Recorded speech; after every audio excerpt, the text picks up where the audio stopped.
It's like November. I've got to start thinking about Christmas shopping.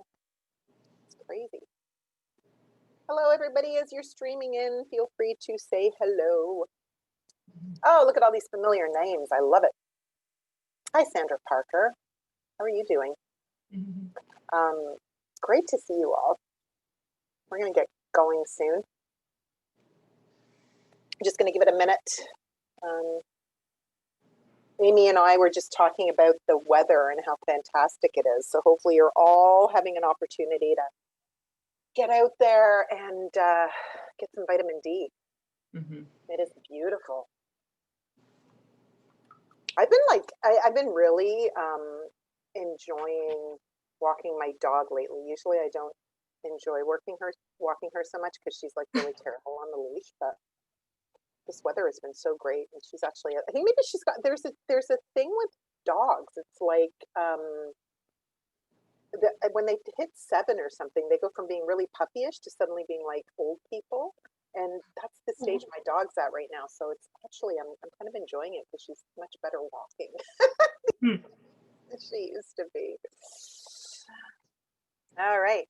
Oh yeah, Sandra, golfing. I was thinking of that actually. I'm trying to get better at my golf game this year, and would have been a great day to be golfing yesterday to get a last minute tee time. Are you a golfer, Amy? I am not, although my husband's a really good golfer, and my kids took golf lessons this summer. So I've decided next summer is my summer to actually learn golf. So the idea being by the time we retire, I'll be a really good golf partner.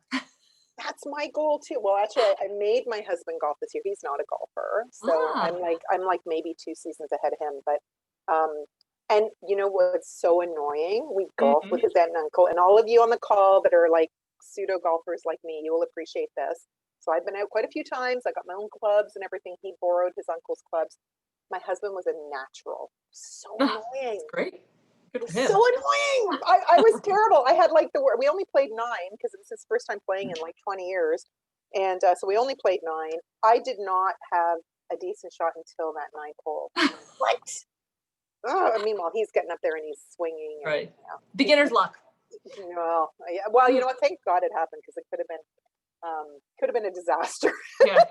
Otherwise, he's not a very competitive person until. But anyway, yeah, this would have been the last few days to get a good golf game in for sure. Ball colors. Yeah, and as John says, that one decent shot keeps you playing. Absolutely. Oh my gosh. Because otherwise the clubs would end up in the drink, no question. All right, so how are we doing? It is 12:02. I think we're going to get started. I know people are continuing to stream in.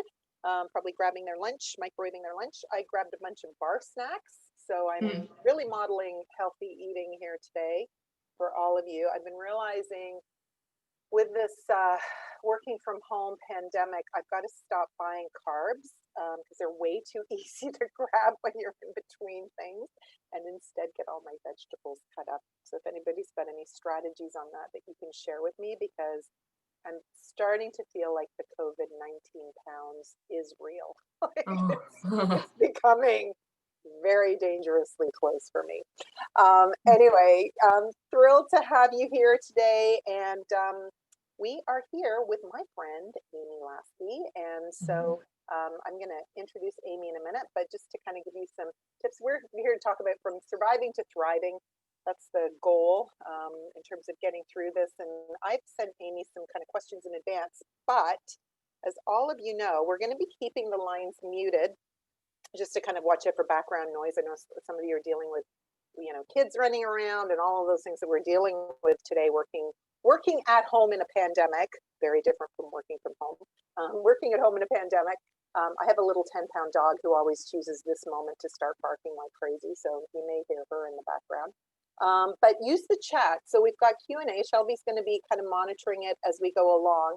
As with everything Roundtable, my goal is to get all of you the answers to your questions. So as much as I've kind of given Amy some things to tee up, as we start going along in this, if you've got something that hits you, comes to mind, throw it in the Q&A. I think the other thing too would be great if you're having an aha moment or something that you're doing that's maybe similar, because I also think there's never really any like ground shaking new ideas here. So you know, you could be doing something that's similar, or you've got a strategy that's been working for you. Throw it in the chat, because part of what I love about the Roundtable community is it's filled with really smart people. So, you know, share your expertise, share your experiences. We'll all learn from each other.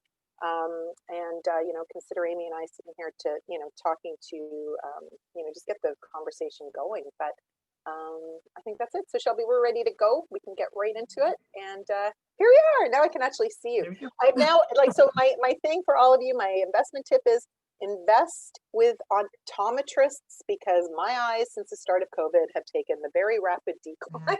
And I think, you know, there's certain industries that are going to do well. And I think eyewear and optometrists are going to make a killing when we come out of this, because all of the screen time is something else, let me tell you. All right, so it's great to have you here, Amy. Thanks for joining in on this conversation. And so Amy and I have known each other for a few years now, and I think we actually got introduced through Elliot, who is one of our members. He works at CAA, and he got us connected, I think, originally. So again, I love the power of community and the Roundtable community and connection. And so I want you to kind of give us a little bit of background about you and Felicity and where you're at now with the business, just to give everybody context, and then we're going to kind of dive right in. So tell us a little bit about Felicity, what you do, and your new project that you've been launching and starting. Sure. Well, thank you very much for having me. It's great to be here, and any kind of my experiences that can benefit other people, I'm all for. So that's a great opportunity, hopefully today. I run a PR agency. That's my day job. The agency is called Felicity, and we specialize in well-being marketing.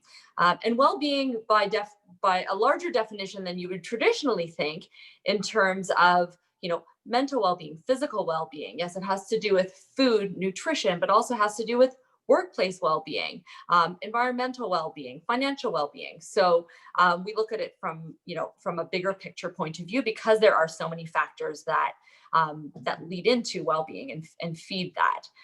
I started it with kind of well-being issues at the forefront. So I started Felicity about 9 years ago. Prior to that, I worked in as big a company as you can almost get at Coca-Cola in Canada. And then prior to that, at a couple of top PR agencies in Canada. And I recognized that there were some shortcomings with that traditional agency model. As a client, and having worked in those agencies, my job at Coke was to figure out how to make it okay again, you know, to drink a Coke. And certainly the reputation was very challenged, and kind of the traditional agencies that we worked with weren't kind of able to cross-pollinate their teams. You were often kind of serviced by very junior people who didn't have the media connections. People around the table developing our strategies around well-being weren't themselves well-being practitioners. So dietitians and journalists who work in that space, I wanted those to be at my table from strategy out through execution. And so I had 2 kids while I was at Coke. I asked for flexible work options when I was going to go back for my second mat leave. And I was basically told that we're not a flexible organization. Your job is full-time, you know, lots of travel and things. So take it or leave it. So with that, I decided to kind of build a better mousetrap, and I've been running Felicity now for 9 years. We were always brains, not bricks. So senior people, no salaried employees, and with the right kind of types of expertise that I would have wanted as a client. And so when COVID hit, we were all already, you know, very much set up working from home and this whole remote work thing, but not the, you know, working at home in a pandemic type of thing also was new to us. And so people started asking me for various tips and best practices in terms of leading a virtual team. And so I started kind of a new division, I call it, of Felicity, called Felicity Works, which offers professional development for leaders who are exploring best practices and implementing those for their teams in a virtual world of work. Yeah, which is great. So let's circle back to that, because I know, and like you had a similar journey where I was working in, in an office, traditional bricks and mortar, decided to go and start my own thing, and really was doing it all virtually and everything Mhm. else. I know I had to make, some adjustments to my Yeah. style as a leader. And I think there's a lot of people on this call right now that, have their teams distributed, and, people are working from home and they're trying to kind of navigate through. And I always think we learn a lot when we sort of hear other people's experiences doing that. So what was, as a leader, when you had to go out of the big machine of Coca-Cola into your own and setting up this very non-traditional environment where right from the get-go you decided you weren't going to have the traditional bricks and mortar and Mhm. employees? But talk to me a little bit about what was the adjustment you found you needed to make as a leader, in an environment like that? What were some of the big kind of learnings you had? Mhm. I mean, I think the first learning off the bat is just how deeply ingrained the kind of traditional ways of working are within Mm, us. I mean, we are taught that work is a place, or, we're ingrained that work is a place and work takes place during these hours, yes. in this way. And so, you know, even still, I question some of the norms that are just assumed, um, or biases that are assumed, but they're actually founded just because they've been done before. So I think the first thing was, recognizing that just because this is the way things have always been done doesn't mean that this is really the best way to do things. So Mm, the forcing myself to always question, is this the best way to do this? And what is a better way? mhm, And it's especially important with virtual work because, and those transitioning from, being accustomed to a face-to-face environment than to working in a virtual environment, because the inclination is to replicate what worked in person mhm, and just try to do that online. Whereas that doesn't necessarily work. You really have to kind of peel back to, what am I trying to do here? mhm. And how can I make this work given the current, realities of our working environment? So I would love to know. So let's go there for a second. So what was, because I think you've hit on something that's really important, which is our own biases, right? As Hmm. managers, as leaders, in terms of what we need to, what we think needs to be done. So Hmm. can you give me an example of something where you're kind of still in one mindset and then you realize you were there and you said, "Oh my gosh, why am I doing it this way? I can pivot to this." Can you paint a specific Oh, sure. example? I mean, I think there's lots of examples. Mm, Um, I feel like, you know, a lot of people ask, how do you know your team is being productive? And I yes. think when you're Oh, in, I hear that all the time. yeah, I mean, when you're in person, you can see the person supposedly being productive, right? You get to work, you think in your head, okay, I'm at work, and by virtue of just being at work, I'm productive. I'm seeing my team; they're working away, and so I think that that's something that, you know you quite like. I always look at what work is being done and the caliber of that work rather than how long it's taking somebody, or somebody being present at their computer to do that work at a Mm, certain time. I think that that's, something that had to shift. Um, Time is another one. We traditionally, work is like your 9 to 5 work day, 40 hours a week, or whatever it is, when that doesn't necessarily have to be the case. Again, depending on what you're doing and how much integration there is between your team, and need for kind of interdependencies, you might have to have certain hours that are designated work hours. But oftentimes you actually don't have to have those set hours, and people can therefore be productive when they are most productive, and therefore, as their employer, or their manager, you're getting the better output, even if that's like, somebody's working at 2 in the morning. Okay. that was a really hard one for me. I have to tell you that, and I'm known, I think my reputation is actually that I'm pretty collaborative, pretty flexible, never really been too much of a stickler on time. But what I noticed is I become a stickler on time if you're not delivering results, right? Right. So then if I don't see the results, then I start paying attention to where you are. This is what Hmm. happens in my pattern.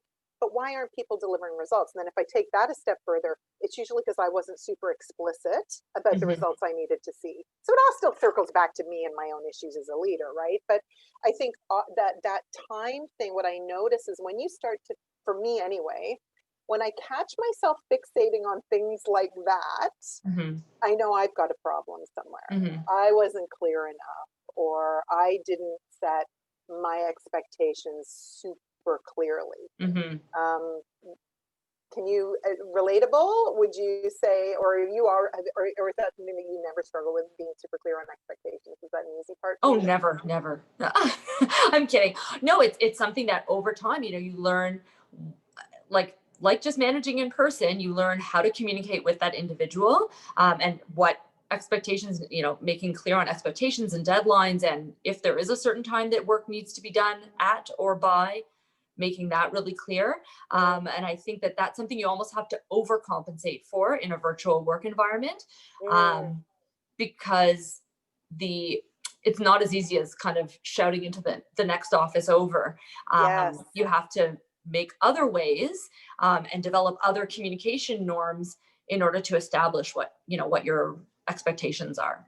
Well, and I think that that sort of leads into the other thing that I was curious about, because a lot of people right now are talking to me about culture. And one of the Hmm. concerns that they have is, how do we keep our culture when we're all disparate? Hmm. And they're onboarding new Yeah. employees too. And a lot of new employees are struggling with a lot of things that we just really take for granted when we're all in an office together. So as somebody who's having to bring different people together to work on client projects, I mean, you're having to pretty rapidly pull teams together, and they have to represent the overall culture of Felicity. How Hmm. do you go about doing that? Like, what are some of the things that you do to maintain culture and kind of build that culture within a team? Yeah, it's a great question, and it's one that I get a lot. I think, if you think of, okay, what actually comprises a company's culture, right? It comes down to trust, it comes down to communication, it comes down to everyone having a mutual understanding of, the shared goals and how we're going to achieve them. And I think you can definitely convey those in a remote environment. It's just you again have to overcompensate and really make them explicit, for the various types of learners, and workers people are. When you're in person, if somebody is, you know, when you're in person with somebody, if they're more of an in-person learner, that's fine. But with remote work, you have to make sure you're still able to communicate to people in the way that they'll understand. So, for instance, at Felicity, we have, client service the Felicity way. It's kind of our Bible, Mhm. that's updated constantly. And it's something that right away we send to our new team members, and it just gives them a sense, and like things that you wouldn't necessarily think to mention, because when you're in working side by side with a manager, or a colleague, they can kind of, oh yeah, this can be found here, go this for that. Yeah. Like, we really list out almost everything you need to know about the way we work. We give examples, and these are things that are, updated over time. It's like a living, breathing document. So that's one thing that really, kind of makes it clear. And then just leading by example. So one of the things that we've put in place is we call our just call commitment. And that's, I noticed we were going back and forth, 10 emails to nail down one meeting or to answer one question that really could have been resolved by a 2-minute phone call. And then you're emailing to say, hey, is it okay if I can call you? We just call, like, and you Yeah. know what? If somebody's busy or, with their kids or on another work call, then they just don't answer and they call back. But I think a lot of things are way overcomplicated. So I feel like those Mm, fundamentals in terms, to bring it back to your question about culture, it's like being very explicit on all the elements of, what your company's about. Like, you don't, again, have those kind of happenstance opportunities for people to learn by osmosis. You really have to tell them what it is. And another thing is, I think a lot of the things as we define as culture building, don't necessarily build culture so much, whether it's like that cool office space. I mean, people, when they're asked, I have some surveys, when they're asked to rank what you like about your culture and what you like about your workplace, the actual workplace itself doesn't rank very high. mm, Same thing, like I think back to my Cope days and our town halls and our, various like team building activities. Those those weren't actually the things that built our team. Yes, some of the things that happened there were, so those casual opportunities to mm. interact and meet with colleagues, for sure. Again, getting up to speed on the company's goals and bought into those. You have to find other ways to do that when you're in a remote environment.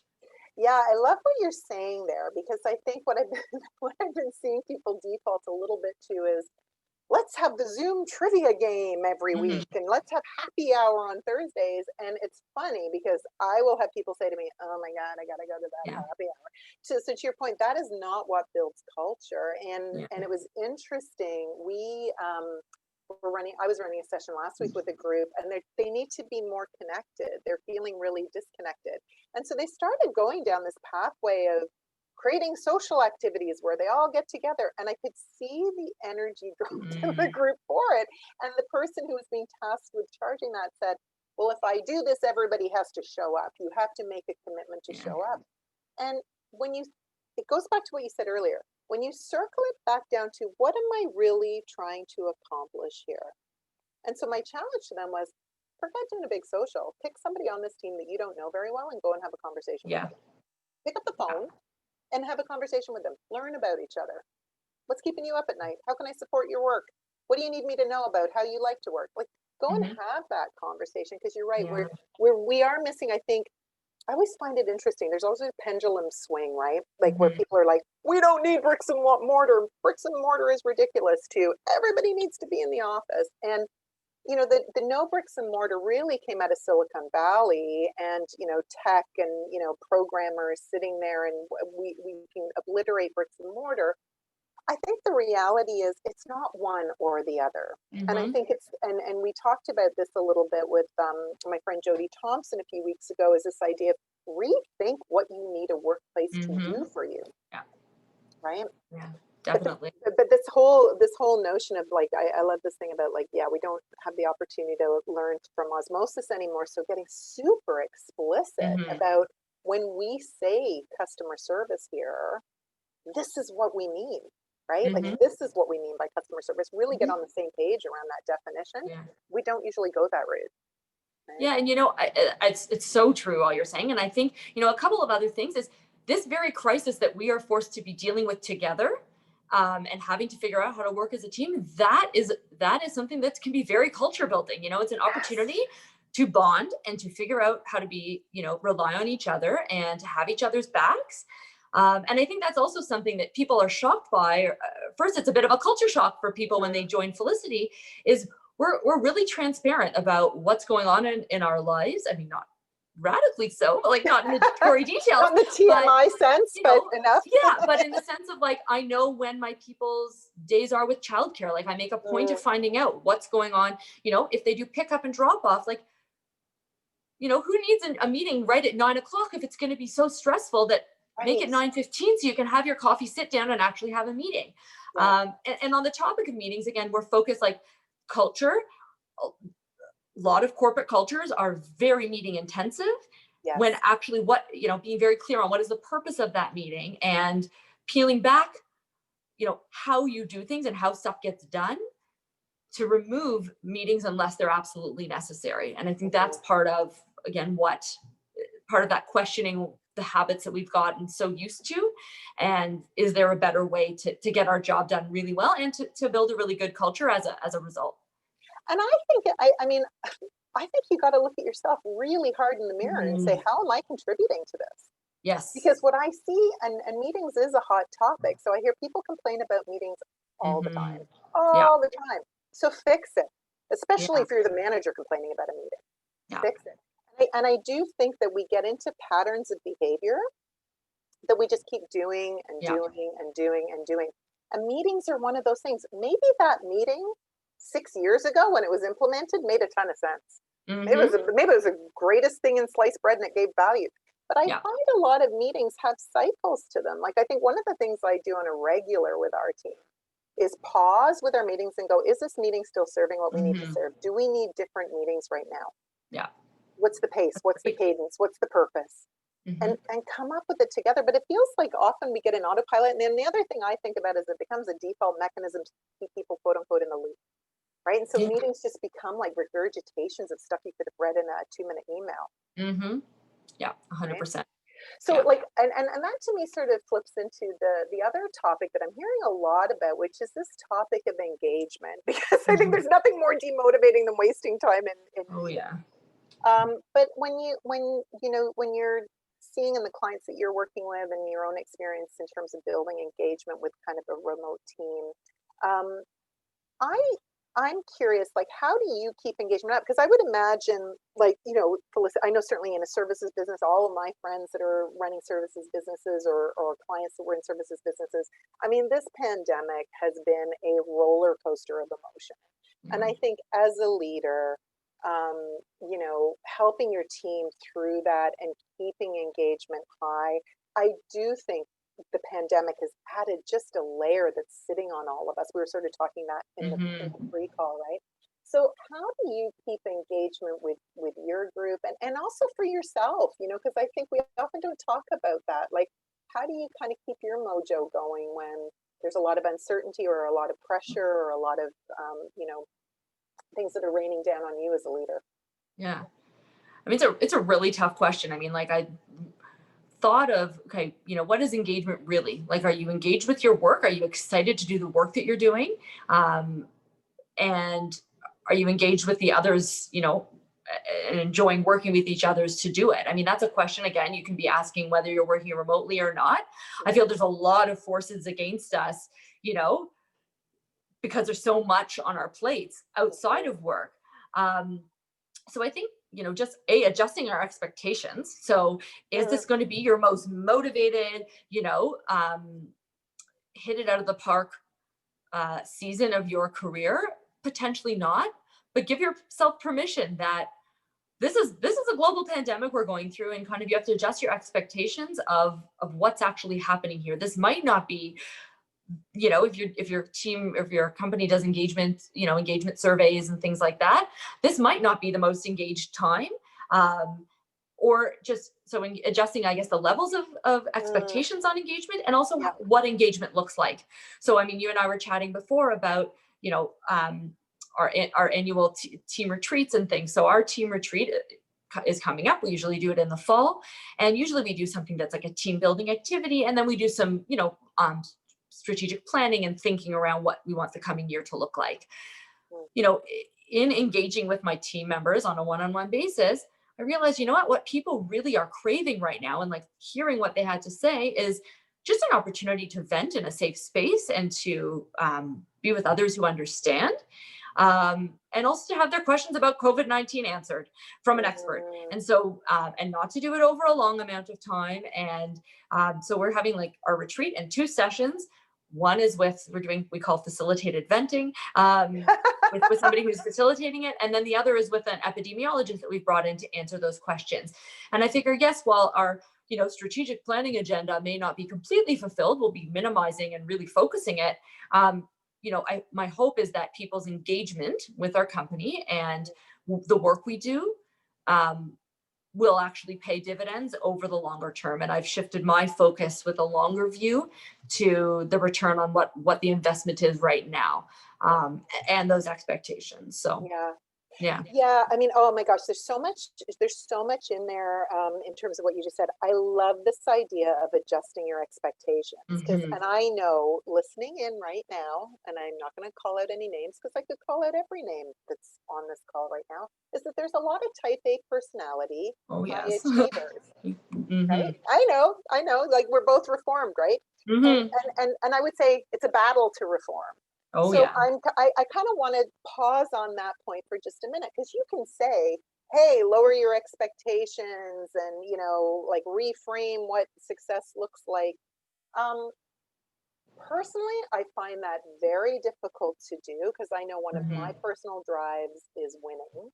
My colleague Shelby, who many of you know, hers is excelling. Like, she is in that 99th percentile on, really raising that bar. And so, as much as you can say it, it's often very hard to do. How do you pull yourself back? So I guess I'm curious, as somebody who is a high achiever yourself, how have you learned to let go? Like, what do you do to kind of, is there a mantra you bring in, or is there, exercises that you do to help you shift that expectation and be okay with it? Because I think that's the hard thing for a lot of us. No. That's the short answer. The long answer is that it's just a daily battle. It's just something that I know I have, that is a tendency of mine, as it is yours. And it's something that I it doesn't make it any easier to deal with, but it is just the reality of trying to grow a business and do your best and be an amazing mother, an amazing spouse, an amazing, entrepreneur. And I think it's just something that you just have to know that it's this kind of conflict that you're going to have to deal with on a day-to-day basis. I wish there was a magic answer or resource on that, but I find it's just knowing that this is the tendency, giving yourself permission to lower that bar you've spent your life raising. And also, I guess, judging by different set of criteria. So when we were in a full lockdown, I didn't have our nanny, who's amazing. And when was the last time I cooked like a, full meal for my kids in that way and things, and let alone just being there for them and their needs on a daily basis, going through everything. And so, productivity by me was always my work productivity. And so I had to kind of expand my definition of, my productivity now includes making sure my kids are okay, making sure my family is fed, and allowing the space for that. It doesn't make it easy, but it just is what we're all going through right now. And I think that understanding, and knowing that my clients and my colleagues, everybody's going through it, and not being afraid to ask for help and to tell what's going on. Yeah, I love what you just said there too, because I think some of it too is our willingness to even bring our teams into these conversations. Oh yeah. Like, I think, there's so many messages you get as a leader that's like, never let them see you sweat. Like, I'm like, here's the sweat, people. I'm sweating right now. Yeah. Like, how are we going to get through this? Because I really do not have the game plan for how to navigate a team through a pandemic. Yeah. And guess what? It's not my job. We're all in this together if we're really a team. Like, I think some of what we have to do as leaders for ourselves is reframe this view of heroic leadership, where you've got all the answers, you got to have it all figured out. Like, let's kick that to the curb. Yes. I'm like, let's share the wealth of stress. Yeah. But it's a fine line, right? Like, nobody wants to follow somebody whose hair is on fire and managing that. So I'm curious for you, like, self-care, because I think that's such an important thing. I was doing a session yesterday with a group of leaders, and I really emphasize the self-care piece, because I think pressure is insidious. And I think you can offer, and when you are very achievement oriented, we often put the pedal to the metal, and we don't really recognize what it's doing to our bodies, right? Yep. And so I'm curious if you have some self-care routines that you really commit to that help you manage that aspect of that hyper, achievement side of you. Yeah, I mean, I think part of it is changing how I measure the achievement.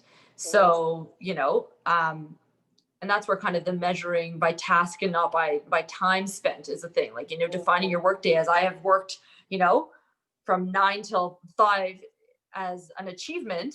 It's really not an achievement. If I got those 3 top priority things done on my to-do list, that's the achievement. And it may not take me the full workday to do. So I think that's kind of a bit of a different take on things. And then in terms of self-care, I mean, for me, it's a personal thing, but for me, it's working out, connecting with other people who kind of are also not afraid to kind of tell it like it is, and reading. I think that those are mine, and like being with my kids and really just trying to, and my family, and just try to enjoy the silver linings that this pandemic has brought about.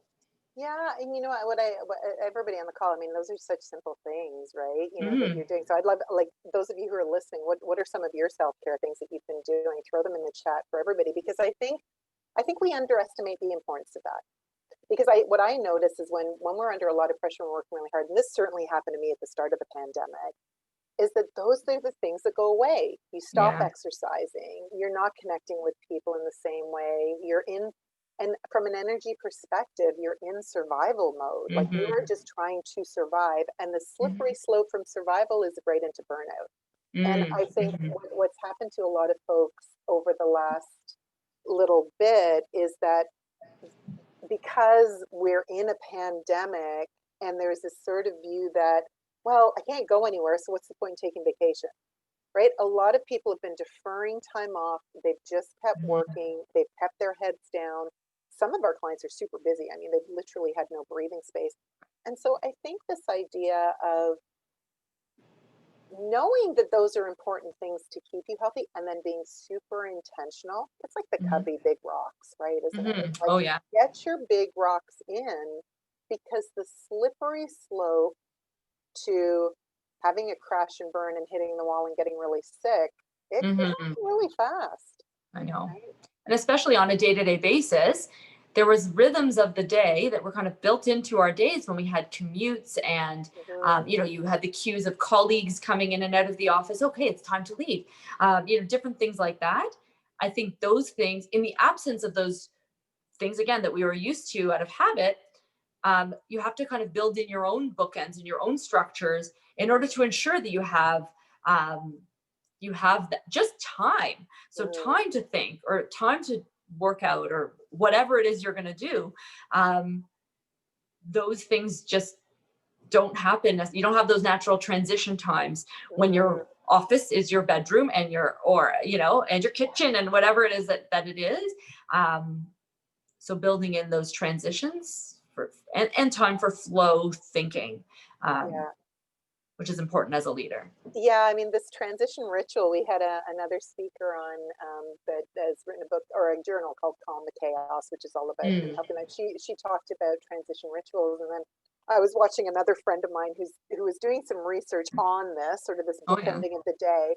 And the fact that she threw out there that I thought was really fascinating was that the ideal commute time is Hmm. 16 minutes. Hmm. So she researched this, she found this somewhere, I don't know where, but 16 minutes is the ideal commute time. So what we need to be doing for ourselves is building in 16 minutes at the start of our day and Hmm. 16 minutes at the end of our day. And I realized I built a really good transition ritual leading into my day, but I had none coming out of my day. Yeah. And I recognize, and my husband only has like a 10-minute commute because he bikes to work. And what I'm realizing is the two of us kind of come down the stairs at the same time or do it. And if he doesn't go and work out right away, it's the, well, how was your day? How was your day? Like you just get into this like one upping each other on how Yeah. crappy your day was or how Oh. busy you are or all of those things, which is just not positive energy, Hmm. right? So I'm like, okay, I've got to, even if I'm done work, I'm gonna keep my door closed for an extra 15 minutes Hmm. just to get that transition in so I can ease back into Yeah. my evening a little bit better. That's wise. Yeah. Mm.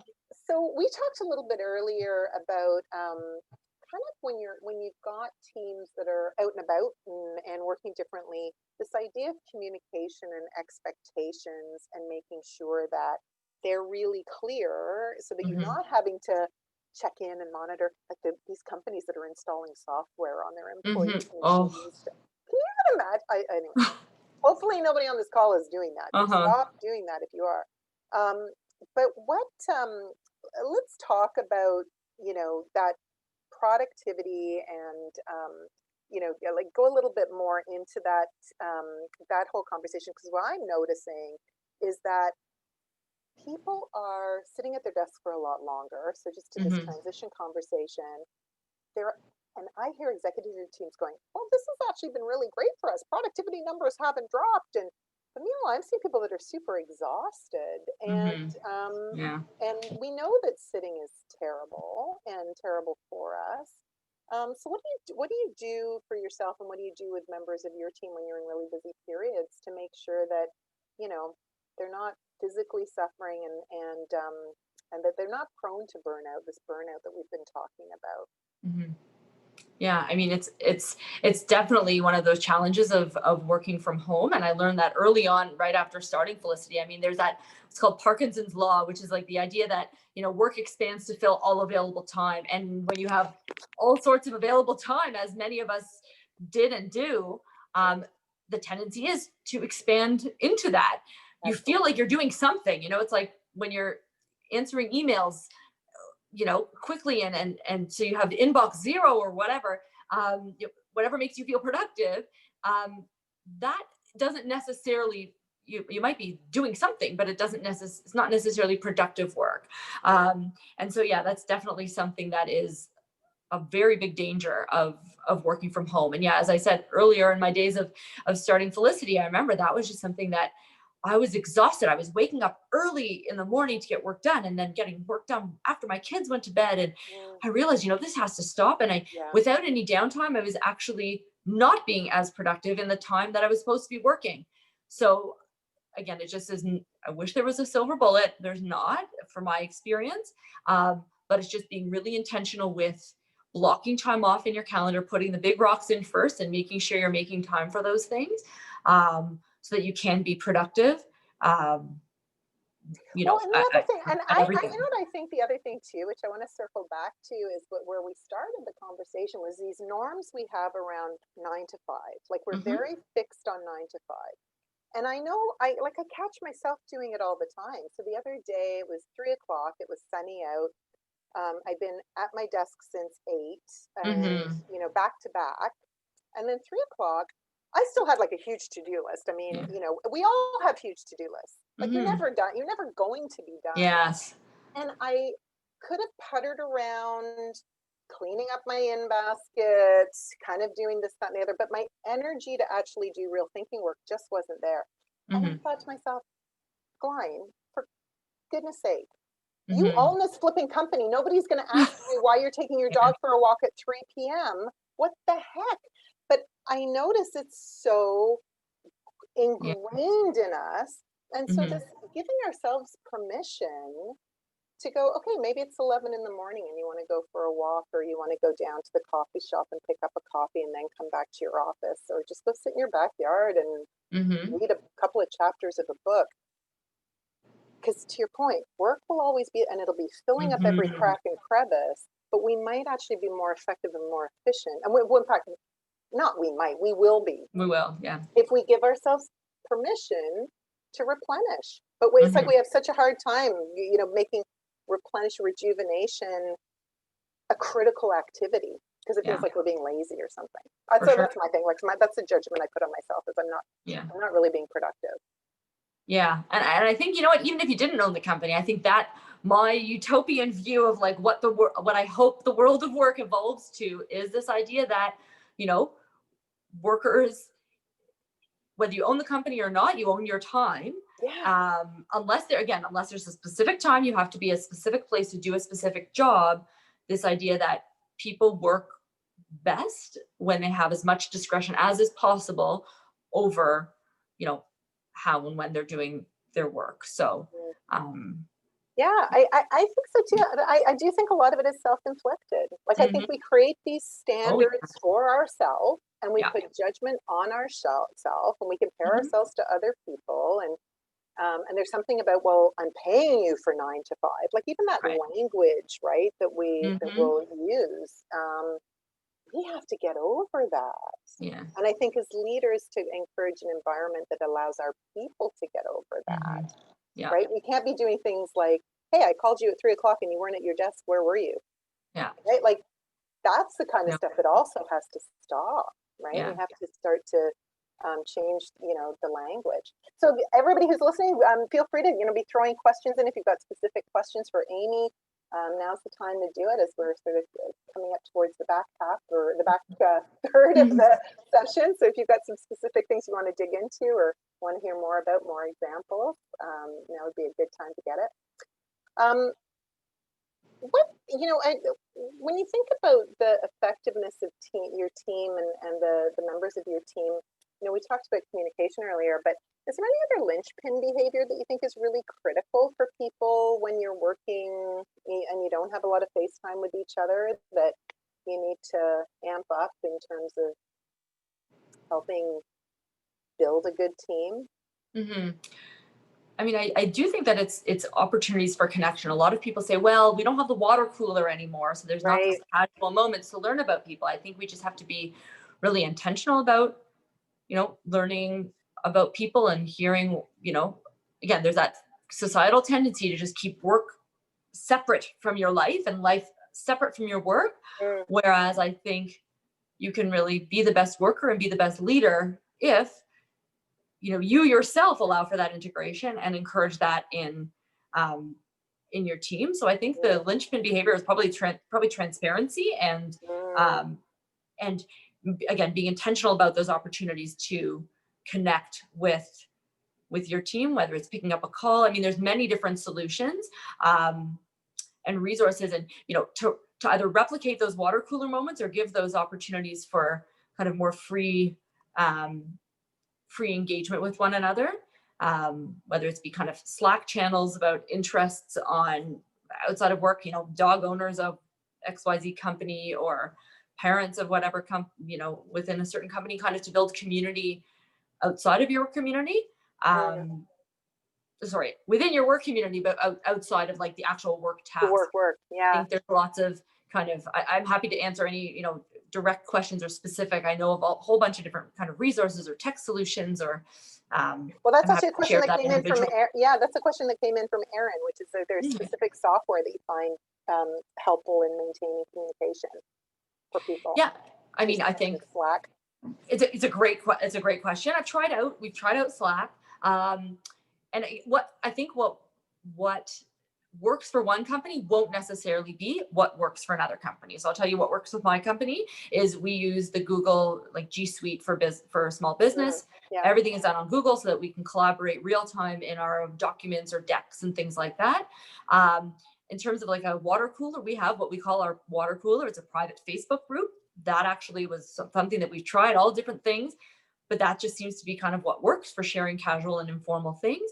My team is, about 25 people, so it's not so big and therefore very manageable. But I think the key thing to consider when you're looking at tech is what can you do with what you've already got or what people are already using. So Facebook, people are on Facebook. We didn't have to add a new program for people to learn and for me to pay for as a business owner. It just didn't make sense. So I think you should, to keep your tech stack to a minimum and do the most with what you can, with what you've got. And the phone, again, I'm a big advocate of like, just pick up the phone and give people a call. And oftentimes all sorts of different tech band-aids won't make up for just a direct conversation with people. Yeah, I agree with that so much. So much goes back and forth through tech. But yeah, and a lot of our Teams is another one that I know a lot of our clients use as well to kind of keep that. It seems like Slack and Teams seem to be the big ones that I'm hearing from most folks. So another question came up, which I think is a great question too. I'm curious to hear how you'd answer that. What has been your experience handling virtually sessions that are normally productive in person, like most productive in person, like a brainstorming session? How have you modified that? How do you get the best out of the attendees to handle things like brainstorming? So, I mean, full disclosure, before the pandemic, brainstorms and our annual retreat or strategic planning or those we always tried to do in person because that's really the best forum for that type of ideation and that type of thinking. So we will still go back to some element of that, I'm sure, once COVID is but a distant memory. I hope, and I hope that's soon. So I think that's one thing. And I think that, that being said, I do think you can probably achieve maybe 75% of the effectiveness of what you would have otherwise, gotten done in person by doing something online. But again, changing the way you're going about it so that it works online, like not, having a whiteboard and trying to replicate what you did in person online won't necessarily work. A 3-hour session, a Zoom session will not be as effective as maybe 3 45-minute sessions to work through different stages of a problem you're trying to solve. Like, I think you have to create the format that fits the limitations rather than, again, just trying to take what you did in person and do it online. There's some various brainstorming tools and things like that you can use from a tech perspective. But again, don't try and get too fancy, in my opinion. But do try to kind of tweak your format as much as possible to adjust for the fact that you're not in person. And, 75% effectiveness across 3 different sessions still adds up to a really good number and probably a pretty good result.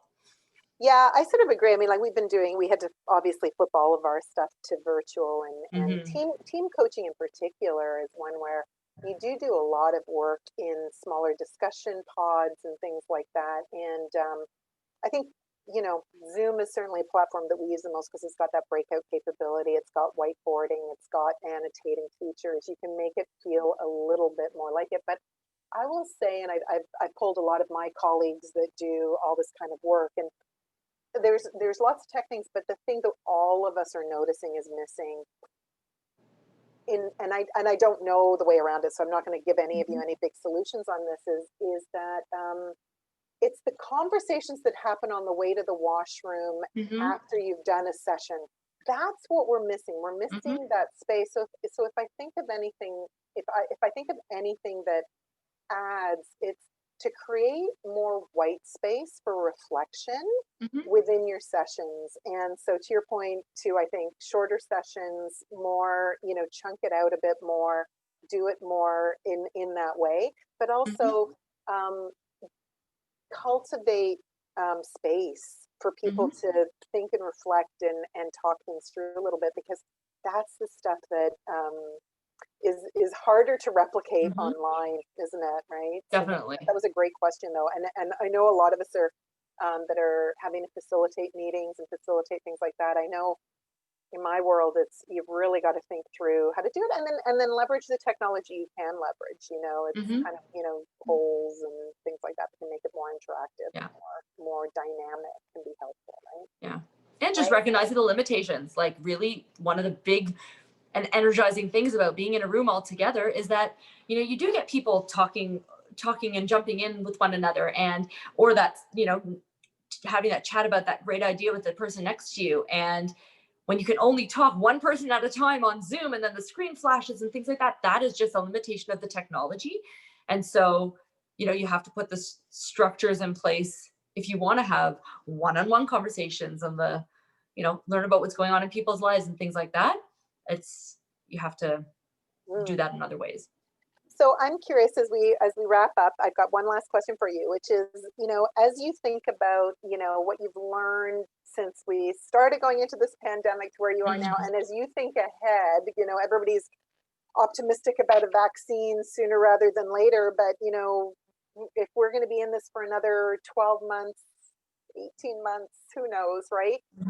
What have you kind of learned, and what are you sort of carrying forward to bring yourself and your team through this next wave 2, or whatever we're calling this thing?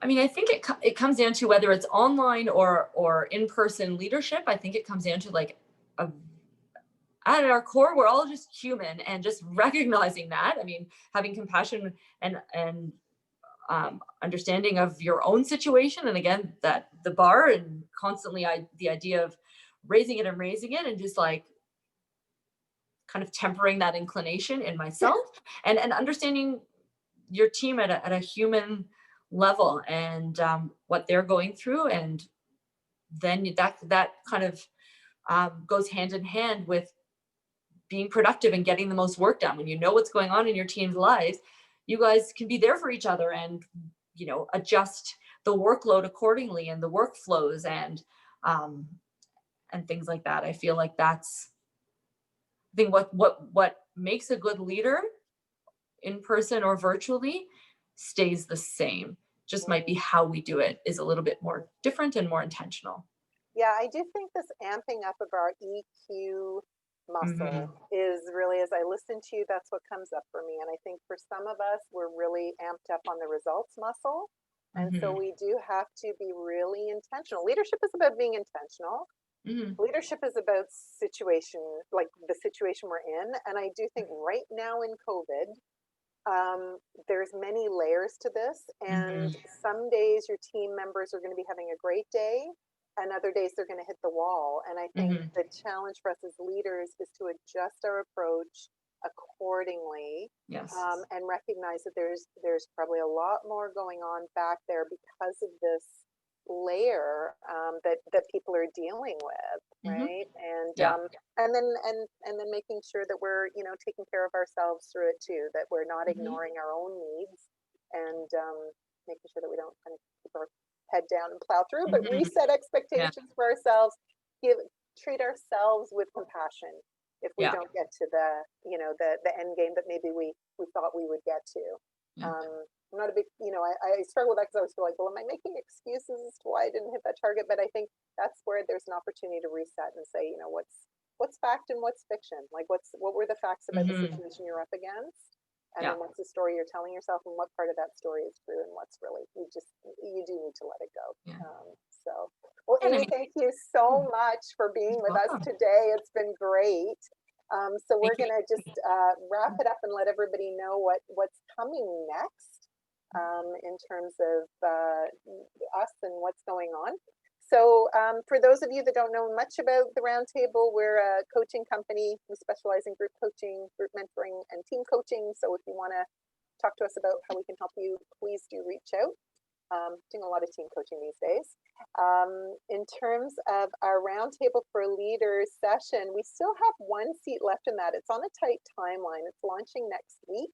But if you are interested, we can still get you in. This is a VP Senior Director cohort. So if you want more information about that, reach out to me. Be happy to fill you in. It's a great group that's enrolled. So let me know if you're interested. I have written a book. If you haven't got a copy, pick it up and buy it for the 5 friends you know, and then you can create a peer group, your own grassroots leadership revolution. Just finished doing the audiobook for it last week. That was interesting, let me tell you. Reading your own book and going, oh, I want to rewrite parts of this. And finally, our next session is coming up on November 25th. I'm super excited. My friend Dan Pontefract is going to be joining me to talk about his newest book, Lead, Care, Win, Become a Leader Who Matters. And he is just filled with stories and is just a great guy. So that is going to be a very fun conversation as well. So hope you'll join us there. But thank you all for being here today. As always, wish you the best of luck with everything that you're working with right now, and keep your heads above water. Reset those expectations. Thanks again, Amy. Thanks, bye. Bye. Okay, bye everybody.